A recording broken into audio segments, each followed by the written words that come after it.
Have you ever wondered how the current situation in Ukraine has evolved over time? Let's embark on a journey through time to understand the unfolding of recent events. Our story begins in the year 2021, when the No Oil Producing and Exporting Cartels Act, or NOPEC, was proposed in the United States. This bill sought to expose OPEC and its partners, including Russia, to lawsuits for boosting oil prices. However, its passage was met with uncertainty and concern about potential implications and unintended consequences. Fast forward to the year 2022, a significant turn of events occurred. The United Nations General Assembly made a symbolic move by voting to suspend Russia from the UN Human Rights Council.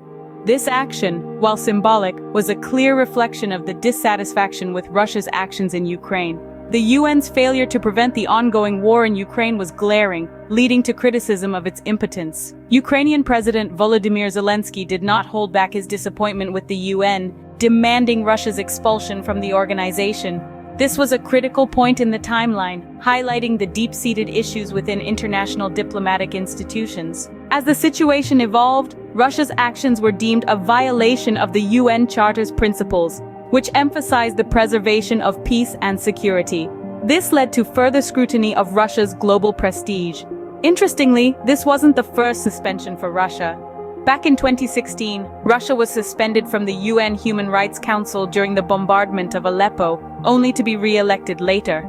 This pattern of behavior raised questions about the effectiveness of international institutions in fulfilling their missions. To summarize, the situation in Ukraine is a complex web of international relations, legislation, and diplomacy.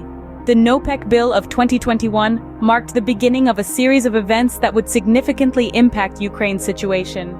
The UN's decision to suspend Russia from the Human Rights Council in 2022 was a symbolic gesture, reflecting the international community's dissatisfaction with Russia's actions. However, the effectiveness of such gestures remains questionable, as evidenced by Russia's previous suspension and re-election to the Council. The ongoing situation calls for a rethinking of the structure of international institutions and the establishment of respect for basic norms as a condition for legitimacy and influence.